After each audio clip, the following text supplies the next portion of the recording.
Buenas tardes a todas, a todos. Bueno, gracias a Cachorro, a todos los compañeros y compañeras por organizar esto que es tan importante para sentarnos a pensar nuestro país, nuestro futuro. Yo había decidido encarar por donde finalmente voy a encarar. Creo que tiene una ventaja que no superpongo con lo que muy bien dijeron Pedro y Marisa. La verdad que adhiero básicamente a todo lo que dijeron, me parece fundamental. Pero quería invitarlos a que pensemos juntos un poco. En general pienso que, a mí por lo menos, ya es como que no le encuentro mucho sentido cuando dice el Estado debe, el Estado debe, el Estado debe, ¿no? Estamos como prescribiendo lo que tiene que hacer, estamos diciendo para dónde tiene que ir. Ahora, quiero que nos preguntemos, ¿por qué no va hacia donde nosotros queremos que vaya? ¿Alcanza decir lo que tiene que hacer o hacia dónde tiene que ir? ¿Cuáles son los obstáculos que tenemos? Entonces, quería invitar a comprender un poco este fenómeno que es el Estado. No voy a hacer una historia, tengo 20 minutos, esto es una cosa, pero aunque sea tirar para seguir pensándolo, porque me parece que si no comprendemos, las políticas pueden ser ingenuas, por más que las digamos críticas, porque vamos contra un orden establecido, y en ese punto sí son críticas, pero terminan siendo ingenuas porque no operamos donde hay que operar. Ejemplo lo acaba de decir Marisa, ¿dónde tenemos que operar? Ahí tenemos los mecanismos de reproducción del status quo, el CIADI, por ejemplo, ¿no? Y la mesa de enlace, el Diario de la Nación, desde adentro, de afuera, el Poder Judicial. Ahora me voy a referir a eso. Pero me parece que no basta saber cómo el Estado funciona para decir que yo lo puedo llevar a donde quiero que vaya. Yo sé el presupuesto, el organigrama, las misiones y funciones, qué es una cuenta puente, qué es un devengado, cómo es la relación con la provincia, etcétera, etcétera, cómo hacer una orden de compra. Y conozco todo eso. Pero siento como que el ejemplo es el autito de la calecita, ¿vieron que tiene un volante y que se mueve para todos lados y el autito no se mueve, digamos? Tenemos la ilusión de manejar un aparato y no lo manejamos. Eso es lo que yo quiero que pensemos juntos. Quiero que pensemos, ¿por qué? Porque si no es como si quisiéramos usar una herramienta para un fin que es para el que no está diseñada. Me pregunto, ¿el Estado está diseñado desde su origen para la justicia social, para un sistema productivo federal que dé trabajo, que garantice la soberanía?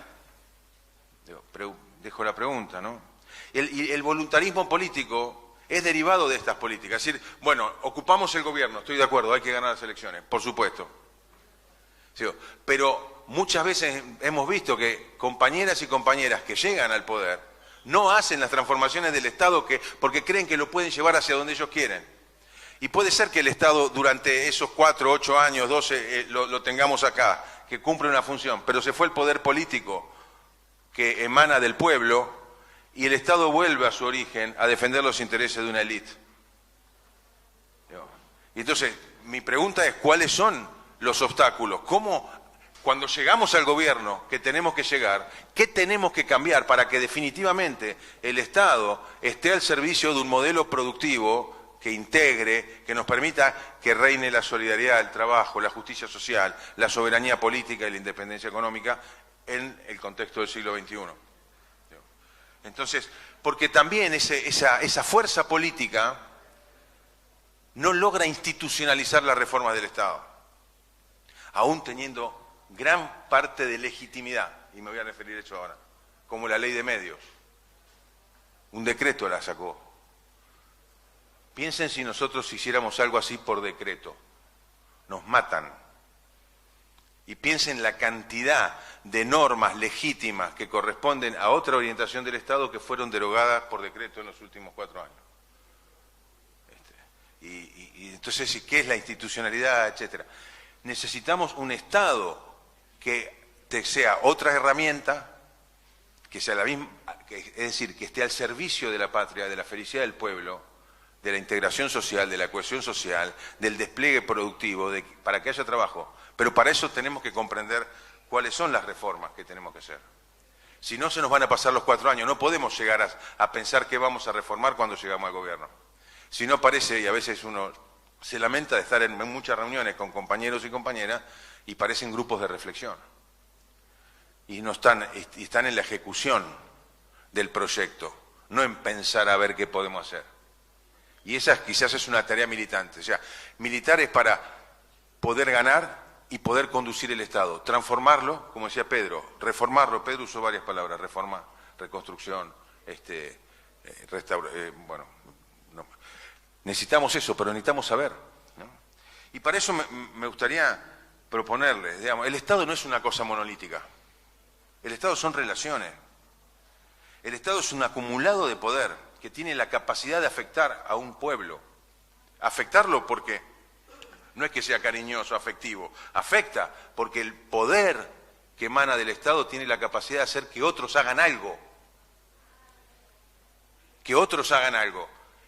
Y el hacer algo es muy amplio, que creamos determinadas cosas. Es como un sistema de verdad que establece el Estado. Un régimen de verdad. Y que hagamos algunas cosas que no podamos hacer otras. Ahora les voy a dar algunos ejemplos. Esto parece muy abstracto. Pero el sistema de verdades del Estado de la Constitución del 53-61, que establece que el mercado es la verdad, se reprodujo durante 100 años.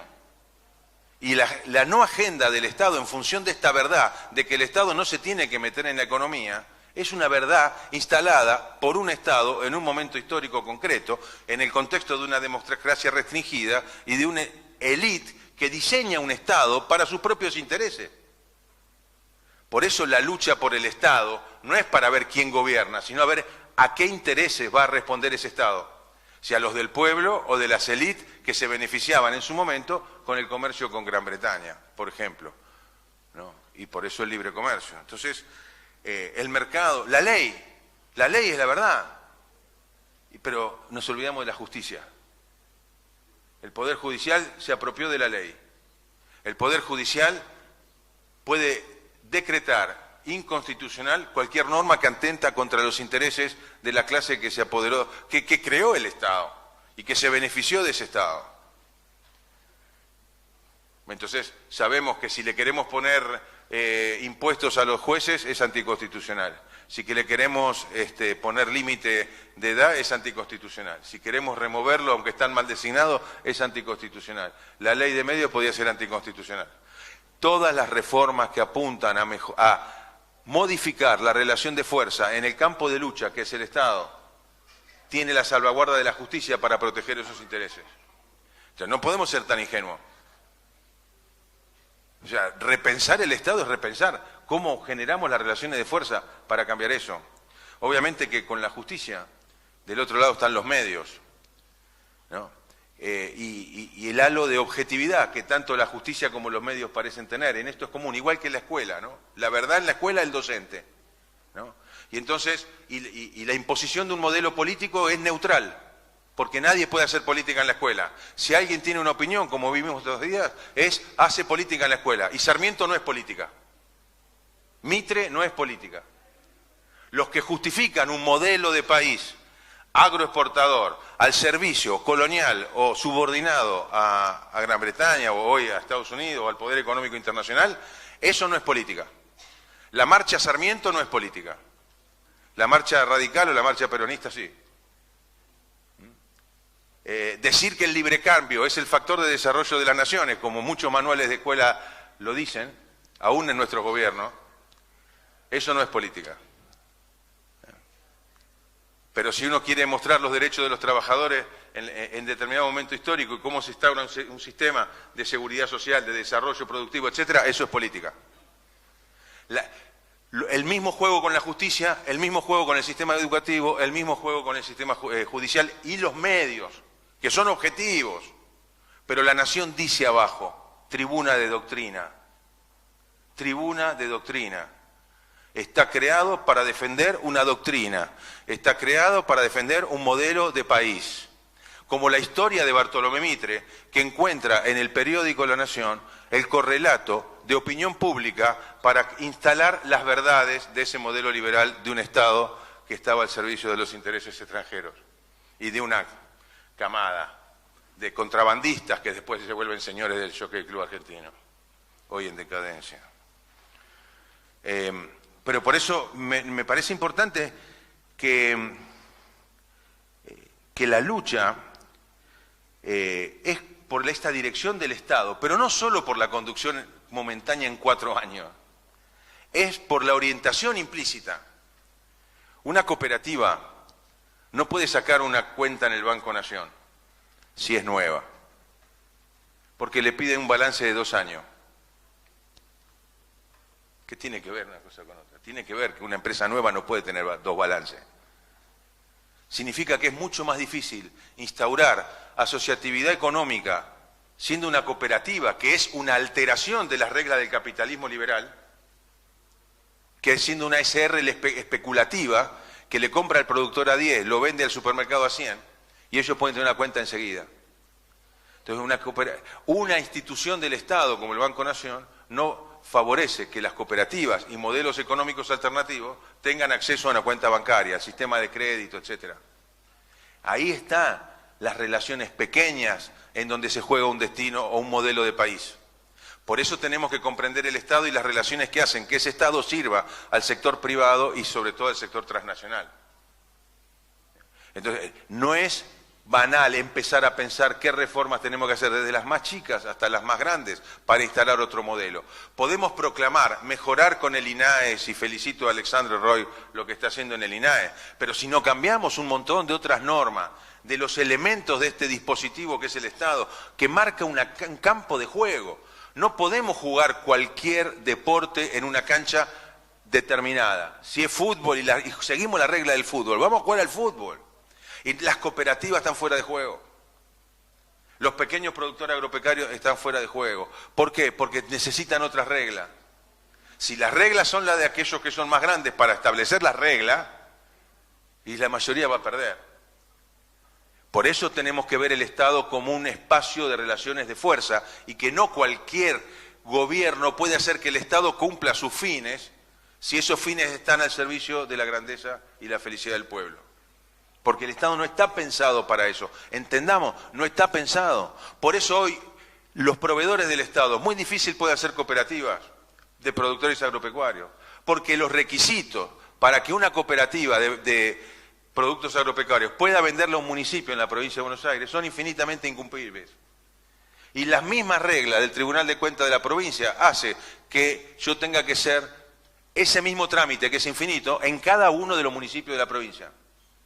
Y no me vale con uno. O sea, es cosa loca, porque las normas son provinciales, no son municipales, ¿no? O sea, hay obstáculos objetivos puestos para que un modelo de país de beneficios concentrados en sectores de la población sea efectivo, aun cuando ellos ya no gobiernan, porque estamos hablando ya de hace más de 100 años. La capacidad de reproducción de ese modelo de modo implícito, por eso de alguna manera es invitarnos a desvelarnos, a sacar lo oculto, a ver estas pequeñas, este peine de ¿cómo se llama? El de los piojos, ¿sí? Vamos con ese peine para ver las cositas que hacen que un modelo se efectivice día a día en estas cosas. Y luego decimos, sí, el Banco Central, por supuesto, el Banco Central. Ahí estamos hablando ya de una garrapata enorme, no tanto de un piojo, pero estamos hablando de algo muy grosso y está bien, hay que pensarlo. La Ley de Entidades Financieras permite que las mutuales formen parte del sistema financiero nacional regido por el Banco Central. Sin embargo, hay un montón de mutuales que no pueden, que están haciendo la cola hace muchísimos años y el Banco Central no las habilita para generar la posibilidad de créditos orientados a la producción, sobre todo territorialmente en el interior del país. Porque tampoco, estoy seguro que está atrás de los análisis de Marisa y de Pedro, lo que se produce en el interior, no queda nada en el interior. No queda nada en el interior. Y a veces no queda nada ni siquiera en la Argentina. Entonces, sí, tenemos 20.000 hectáreas de soja en Santiago del Estero. ¿Y dónde está eso?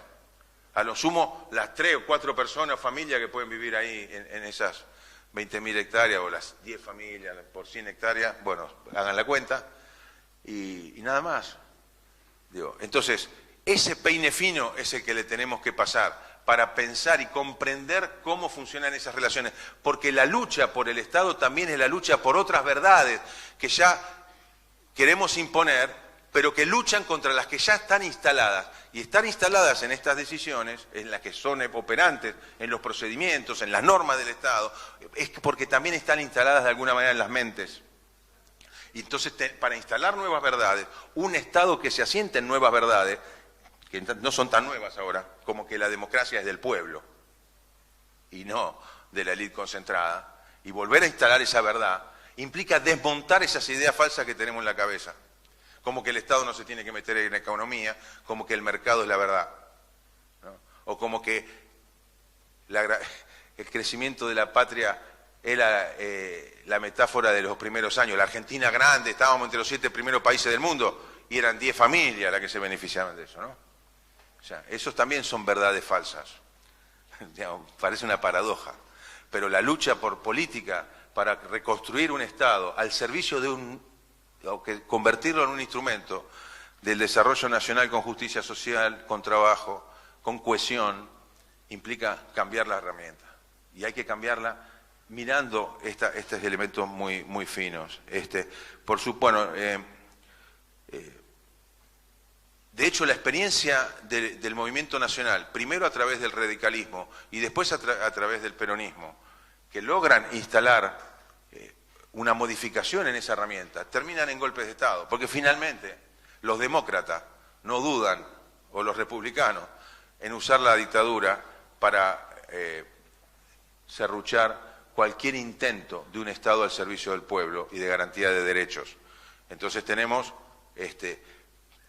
creo que la gran fortaleza del movimiento obrero organizado desde el 45, a partir del 45 fue defender ese espacio político-jurídico de derechos que son las leyes laborales, que obviamente, y ustedes saben la cantidad de ataques que recibe cada vez que una empresa nueva dice no podemos dar trabajo porque las leyes laborales atentan contra la posibilidad de que demos trabajo y le echan la culpa al desempleo, del desempleo se le echan la culpa a las protecciones de los trabajadores y no a la avaricia y no se han ganado plata a lo loco con las mismas leyes laborales. Y de afuera también nos dicen las leyes laborales, etcétera, etcétera. Sería lo único que pudimos instalar, institucionalizar y reproducir a partir del 45, pero que sigue siendo una amenaza, porque no entra dentro de ese sistema. Conociendo el Museo de la Constitución en Santa Fe, antes de ayer, Jorge, te lo perdiste, menos mal. No, muy lindo el museo, pero los derechos son individuales. No hay derechos comunitarios, no hay derechos sociales. La Constitución del 49 ni figura en el Museo de la Constitución, ¿no? Las verdades se reproducen por un montón. Este modelo que está implícito se reproduce, por eso tenemos que tener esa mirada y les propongo discutir eso. Nosotros creo que la lucha por el control implica tener en cuenta la cantidad de elementos que son discursivos o materiales, ¿no? Así como en una escuela un pupitre define lo que es un alumno, también la asignación de recursos, que es una decisión inmaterial, pero que se traduce en elementos materiales, forma parte de la reproducción del modelo o no, ¿no? Pero las normas, los procedimientos, los discursos, creo que ahí tenemos que tener una posibilidad de comprender cómo funcionan, ¿no? Están todos encadenados para cumplir la función política, ¿no? Yo di un ejemplo de las normas de contratación. Acá cuando se toma una medida de gravar o imponer un impuesto a la exportación de aceite y liberar de impuestos a la exportación de granos, es otro ejemplo de esas decisiones que asignan un peso o digamos, de alguna manera, castigan en función de este modelo, ¿no? El modelo de división internacional del trabajo es un modelo que a nosotros nos ha asignado desde el siglo XIX el rol de materias primas, no solo a nosotros, al resto de América Latina también, ¿no?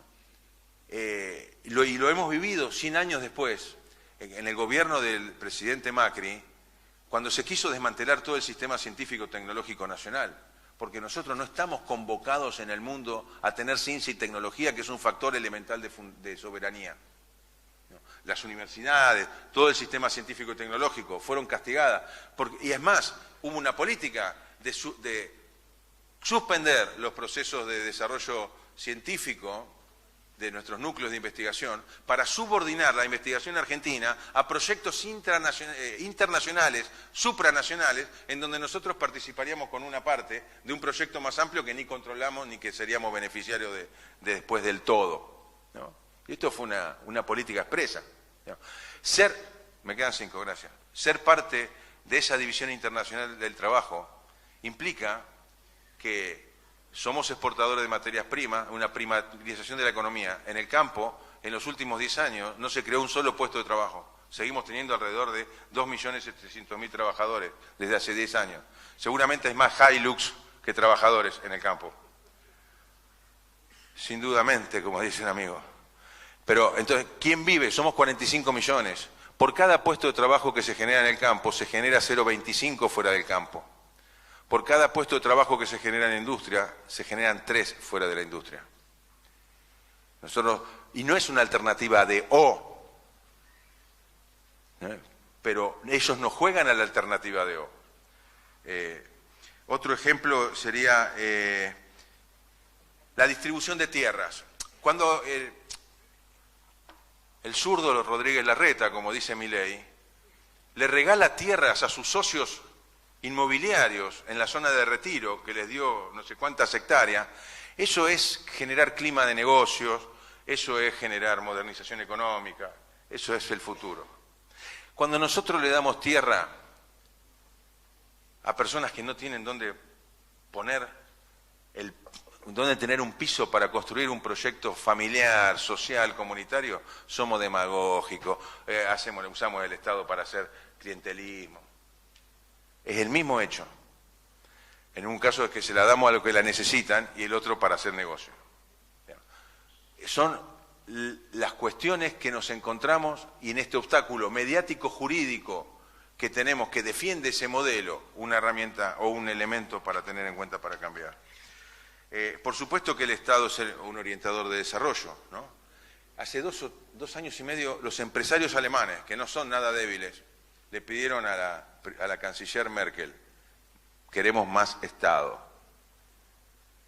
Los alemanes querían más Estado. Por supuesto que a Estados Unidos no hace falta que se lo digan, porque ellos defienden como Estado a la empresa norteamericana, ¿no? Simplemente a nosotros nos venden el libre cambio y la libertad de los mercados para afectar. Pero tener más Estado significa saber qué orientación le vamos a dar al Estado que tenemos.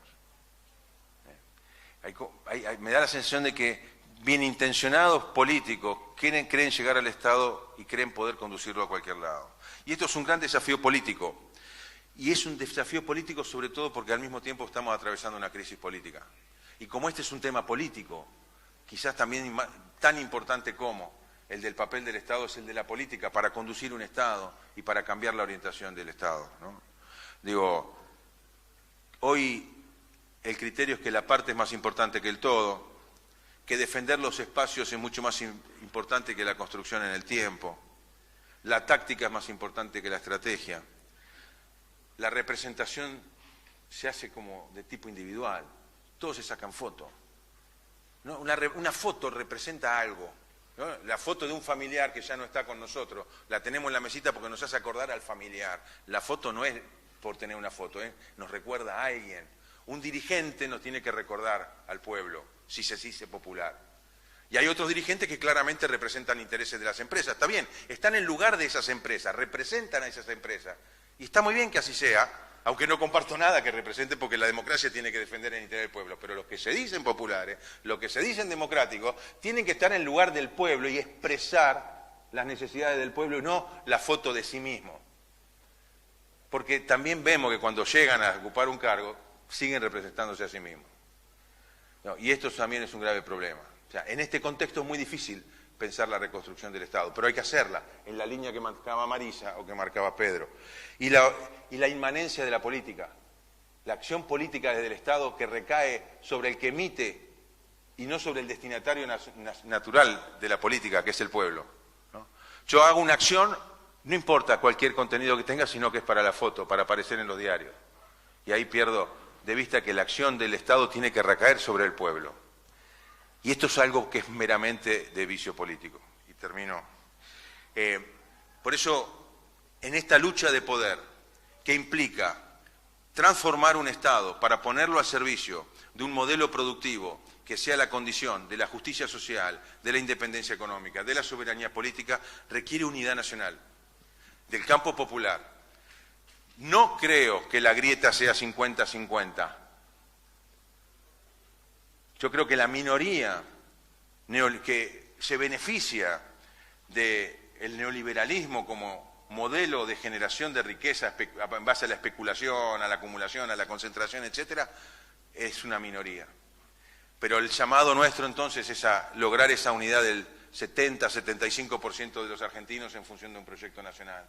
Necesitamos una alternancia de partidos políticos en la democracia que estén dentro del campo nacional. No podemos tener una alternancia donde tengamos 8 años de gobierno nacional y 4 de Colonia que desmantela todos los 8 años anteriores, u 8 de Colonia.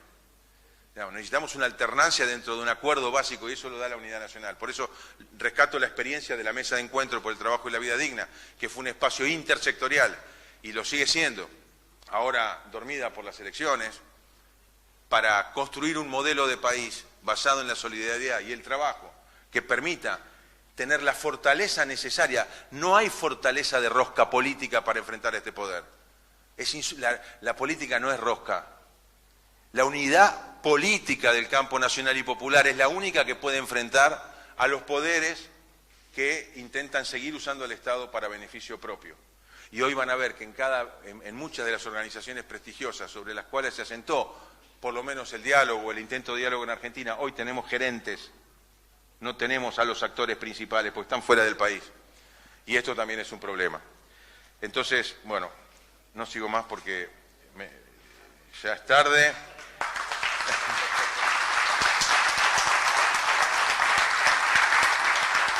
No. Sí, los invito a seguir reflexionando esto, en esta cosa chica, en poder proponer políticas para que en la cotidianidad del Estado, en todos los niveles del Estado, tengamos claridad para hacer las reformas. A veces son más fáciles hacerlas a nivel pequeño que a nivel macro, porque tendríamos menos resistencia de la nación. Pero en principio creo que es una tarea conjunta y estoy seguro que las universidades podemos cumplir un rol también de interacción para generar esto. Bueno, muchísimas gracias y que ganemos en septiembre y en noviembre.